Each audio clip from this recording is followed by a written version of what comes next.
Hello everyone, good morning সবাইকে।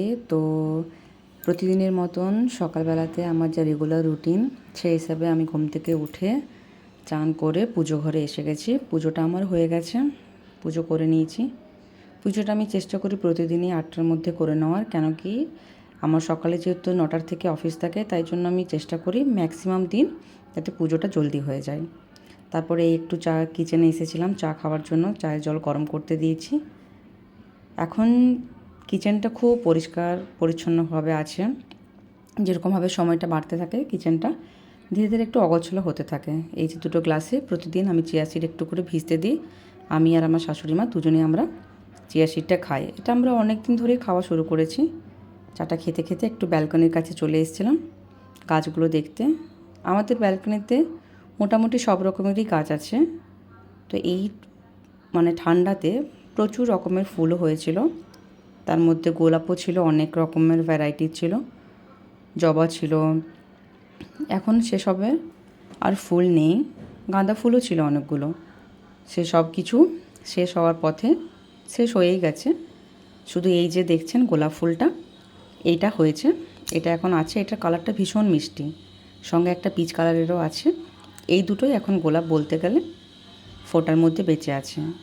বাকি এই যে বেগুন গাছগুলো দেখছেন, এই বেগুন গাছগুলো নিয়ে আসা হয়েছিল নার্সারি থেকে। বেগুন গাছের খুব শখ ছিল আমার শাশুড়ি মায়ের। সবসময়ই আমার হাজব্যান্ডকে বলতো যে দু একটা বেগুন গাছ লাগানোর জন্য।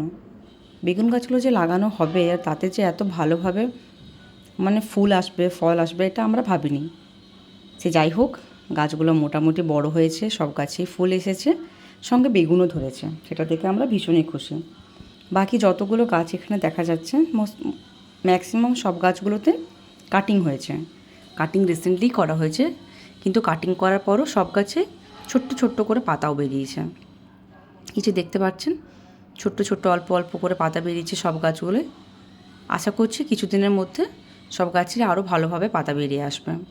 এখানে একটা লঙ্কা গাছ আছে, একটা কারি পাতার গাছ আছে। ওই যে লঙ্কা গাছটা দূরে দেখা যাচ্ছে, ওই লঙ্কা গাছটা আমাদেরকে অনেকই ফুল দিয়েছে। আর এই যে লম্বা একটা নাগচম্পার গাছ, যেটা আমার খুব প্রিয়। তো এই যে এই নাগচম্পার গাছটা আমার ভীষণ প্রিয় গাছ একটা, আমার খুবই পছন্দের গাছ। ফুলটা আমার ভীষণ ভালো লাগে। আজকে দুপুরে খুব একটা বেশি রান্না কিছু করার নেই, কেন কি না আমাদের আগের দিনের সবজি সবই আছে, শুধু একটু ভাত ভাজা সবাই বলেছে খাবো। এই ভাত ভাজাটা আমাদের বাড়িতে মাঝে মাঝেই হয়। ভাত ভাজার জন্য কিছু সবজি কেটে নেওয়া হয়েছে, একটু আলু, একটু গাজর আর একটু বিনস। তেলের মধ্যে একটু জিরে ফোড়ন দেওয়া হলো, শুকনো লঙ্কা আর একটু পেঁয়াজ ভালো করে ভেজে, আগে আলুটাকে একটু ভেজে নিতে হবে। আলুটা একটু সময় দিয়ে ভাজতে হবে, কারণ আলুটা একটু শক্ত, তো তাই ভাজতে একটু সময় লাগে। আলুটা ভাজছে, আস্তে আস্তে করে ভেজে নিতে হবে হালকা আঁচে, সময় নিয়ে। ঠিক আলুটা যেরকমভাবে ভাজা হচ্ছে, সাথে সাথে আলু ভাজার সাথে সাথে বাকি যে সবজিগুলো আছে সেগুলো ভেজে নিতে হবে। আমি এখানে শুধু গাজর আর বিনস ইউজ করেছি। যদি আপনারা আরও অন্য কোনো সবজি ইউজ করতে চান তো আপনারা করতে পারেন। খুবই সিম্পল একটা। মাঝে মাঝে যদি খেতে ইচ্ছা না করে প্লেন ভাত, তখন আপনারা এরকম করে ভেজে খেতে পারেন। সেটা সবজির সাথেও ভালো লাগবে যদি আপনারা কিছু সবজি ওটার সাথে অ্যাড করে খান, বা ওটা শুধু ভালো লাগবে আচারের সাথে খেতে, আচার দিয়ে খেতে। ঠিক আছে, আলুগুলো একটু হালকা ভাজা হয়ে গেছে, এখন গাজরগুলো অ্যাড করে দেওয়া হয়েছে। গাজরটা দিয়েও হালকা করে ভেজে নিতে হবে। আমরা যেমন এখানে শুধু এই দুটো সবজি দিয়েছি, চাইলে আপনার মটরশুঁটিও দিতে পারেন। এখন এটার সাথে আমরা বিনসটাও অ্যাড করে দিয়েছি। বিনসটা দেওয়ার পরে ভালো করে সমস্ত সবজিগুলো ভেজে নিতে হবে। এমনভাবেই ভাজতে হবে যেন কাঁচা না থাকে। যেহেতু এই সবজিগুলো একটু সিদ্ধ হতে সময় লাগে, তাই আমরা একটু নুন আর হলুদ এটার সঙ্গে অ্যাড করে এটাকে একটু ঢাকা দিয়ে দেবো। এখন নুন দেওয়া হয়ে গেছে, এখন আমরা এটার সাথে একটু হলুদ অ্যাড করব। হলুদ অ্যাড করে এটাকে নেড়ে চেড়ে ঢাকা দিয়ে দেবো। নেড়ে চেড়ে ভালো করে ঢাকা দিয়ে দেবো। ঢাকা দিয়ে আমরা ওয়েট করব কখন একটু সবজিগুলো ভালোভাবে সেদ্ধ হবে। ঢাকা উঠে দেখে নিয়েছি সমস্ত সবজিগুলো ভালোভাবে সেদ্ধ হয়ে গেছে। এখন যে ভাতগুলো ছিল সেই ভাতগুলোকে ঢেলে দেওয়া হবে। ভাতগুলোকে সুন্দরভাবে সমস্ত সবজির সাথে মিশিয়ে দিতে হবে, যেন কোনো জায়গাতে নুন কম বেশি না হয়, এমনভাবে মেশাতে হবে। সুন্দরভাবে এদিক ওদিক করে পুরো ভাতের সাথে পুরো সবজিটাকে সুন্দরভাবে মিশিয়ে নিতে হবে। খুবই ইজি একটা প্রসেস, কিন্তু খেতে খুব সুস্বাদু হয়। এই যে ভাত ভাজা পুরোটাই রেডি। এখন আমরা এখানে ওপর থেকে একটুখানি গোলমরিচের গুঁড়ো দিয়ে দেবো। গোলমরিচের গুঁড়োটা দিলে একটু টেস্ট ভালো হয়। সঙ্গে একটু আমরা ধনেপাতা কুচি করে রেখেছি, সেটাও দিয়ে দেবো। এটা হয়ে গেল ভাত ভাজা। এই ভাত ভাজা এখন একদমই রেডি। আপনি এটার সাথে একটু আচার দিয়েও খেতে পারেন, বা অন্য কোনো চিকেন কষা, মাছের ঝোল, মাছের কালিয়া, যা কিছু যেটা আপনার ইচ্ছে হবে সেটা দিয়েও খেতে পারেন। পনির দিয়েও খেতে পারেন যারা মাছ মাংস খান না। এখন এটা রেডি হয়ে গেছে খাওয়ার জন্য। ঢেকে দিয়ে রাখা হলো। এ তো গেল ভাত ভাজার কথা। এবারে যে সবজিগুলো ছিল আমাদের কালকে, সেগুলো একবার দেখিয়ে দিই আপনাদের। একটু মাছের তরকারি ছিল, একটু টমেটো চাটনি ছিল, মাছের তেল দিয়ে বেগুন হয়েছিল, সজনে ডাঁটা আলুর তরকারি, একটু মাছের মাথা দিয়ে বাঁধাকপির তরকারি, একটু আলুর দম। এই সমস্ত সবজি দিয়ে আজকে আমরা দুপুরের খাবার দাবার খেয়েছি। দুপুরের খাবার খাওয়ার পরে সবাই নিজের নিজের অফিস করেছি। বিকেলে অফিস শেষ হওয়ার পর আমরা ভেবেছিলাম একটু পিঠে বানাবো। এটা হচ্ছে শিম পিঠে।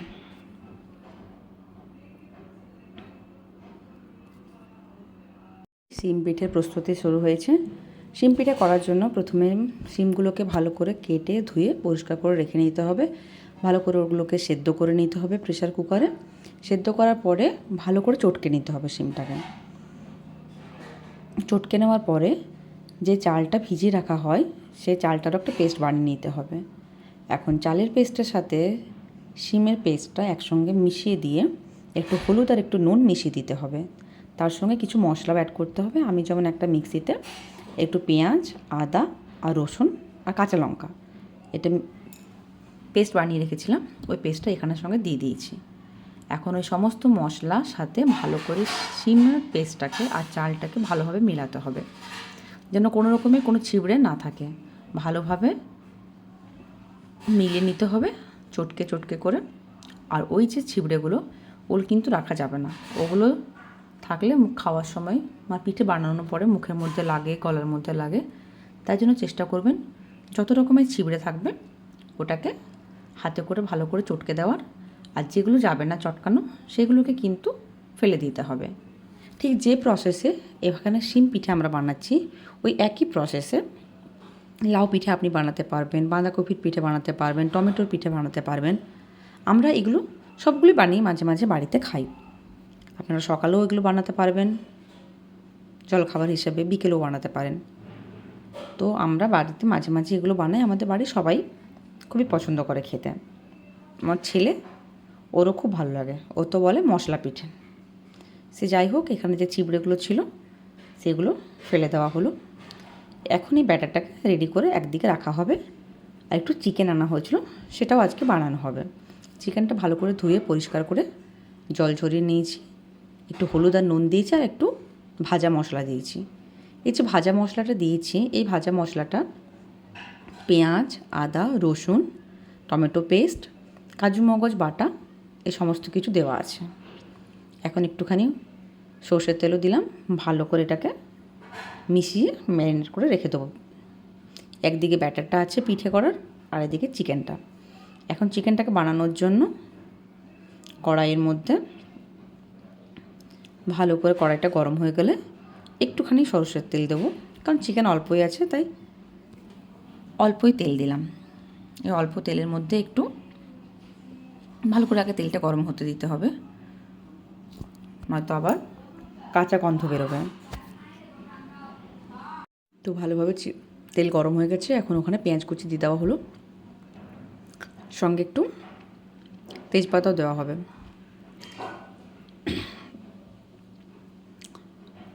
তেজপাতা একটু দেওয়া হলো। তেজপাতা আর পেঁয়াজ কুচিটাকে ভালো করে ভেজে নিতে হবে। পেঁয়াজটা হালকা লাল লাল হয়ে গেলে হালকা লাল হওয়ার পর্যন্ত ভেজে নিতে হবে।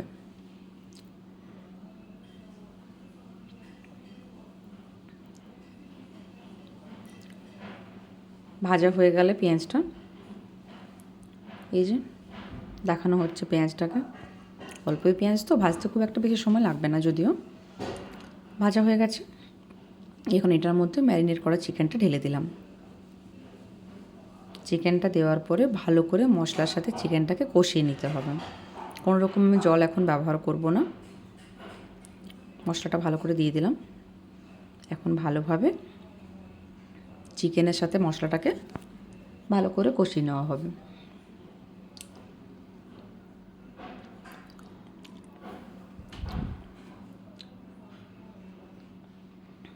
সুন্দর করে কষিয়ে নিতে হবে, কোনো রকম কোনো জল ইউজ করব না। এদিকে চিকেনটা হতে থাকবে, ওইদিকে আমার যে পিঠের যে ব্যাটারটা করা আছে ওটার সাথে একটুখানি শুকনো লঙ্কা গুঁড়ো দিয়ে দিলাম, কারণ লঙ্কাগুলো ঝালই ছিল না, কাঁচা লঙ্কাগুলো, তাই একটু ঝাল না করলে ভালো লাগে না টেস্টটা। এখন ভালোভাবে শুকনো লঙ্কার গুঁড়োটা ওই ব্যাটারের সাথে মিশিয়ে দেওয়া হলো। যারা ঝাল বেশি খেতে পছন্দ করেন তারা আবার ঝাল দিতে পারেন, একটু কাঁচা লঙ্কাও দিতে পারেন, শুকনো লঙ্কাও দিতে পারেন, যার যেটা পছন্দ। এবার একটা তাওয়াকে ভালোভাবে গরম করে নিতে হবে, ভালো করে তেল লাগিয়ে দিতে হবে। তেল যদি ভালো করে না লাগানো হয় তাহলে কিন্তু পিঠেটা ভালো করে উঠবে না। ভালো করে তেলটা গরম করে ওর মধ্যে ব্যাটারটা দিতে হবে। ব্যাটারটা কিন্তু খুব একটা বেশি মোটা করা যাবে না, আর খুব একটা বেশি পাতলাও করা যাবে না। যত বেশি মোটামুটি তাও পাতলার দিকে হবে তত ভালো পিঠেটা বানানো যাবে। এবারে এইখানে দেওয়া হলো, ঠিক এরকমভাবে সুন্দরভাবে বানাতে হবে পিঠেটা। হ্যাঁ, এখন এটার উপরে একটুখানি সর্ষের তেল দিয়ে দেবো। এই যে এরকমভাবে সর্ষের তেল দিয়ে দেবো ওপর থেকে।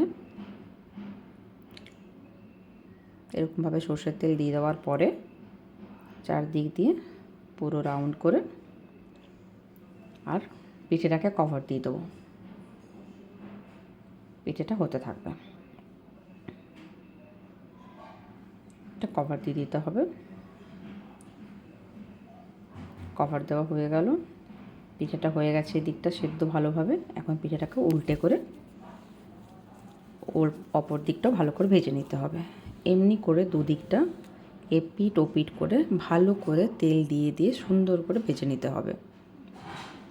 যত সুন্দর করে ভাজা হবে অত খেতে টেস্ট লাগবে।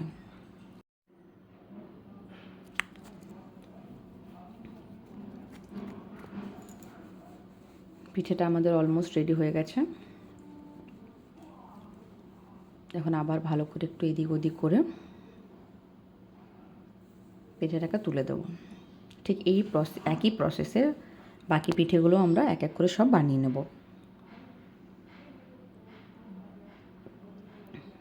এই একই প্রসেসে যতগুলো পিঠে আমরা চাইবো খেতে, একই প্রসেসে এগুলো আমরা বানিয়ে গরম গরম খেতেই ভালো লাগে। বাকি যে চিকেনটা আমাদের ওদিকে হচ্ছিলো ওটাও অলমোস্ট হয়ে এসেছে, একটু ধনেপাতা কুচি দিয়ে ওটাকেও নামিয়ে নিতে হবে। রাতে এটাই আমাদের খাবার ছিল, একটু পিঠেও খেয়েছিলাম, রুটি বানিয়েছিলাম চিকেন দিয়ে খাওয়ার জন্য, আর বেশি কিছু বানানো হয়নি। তো রাতের বেলাতে আমরা খাবার দাবার খেয়ে একটু ব্যালকনিতে এসেছিলাম। রাতের বেলাতে ব্যালকনির ভিউটা ঠিক এরকম থাকে। ওই যে বিল্ডিংগুলোতে দূরে কাজ হচ্ছে ওগুলোতে কাজ চলতেই থাকে, কখনো কখনো পুরো রাতই কাজ হয়। আর এই যে আমার বাগানটা, এই বাগানটা রাতের বেলাতে ঠিক এরকমই লাগে দেখতে। তো আজকের ভিডিওটি এখানে আর বড় করছি না, এখানেই শেষ করছি। যদি আমার ভিডিওটি ভালো লেগে থাকে লাইক কমেন্ট অ্যান্ড সাবস্ক্রাইব করে দেবেন আর পাশে থাকবেন। ভালো থাকবেন সবাই। গুড নাইট, ধন্যবাদ।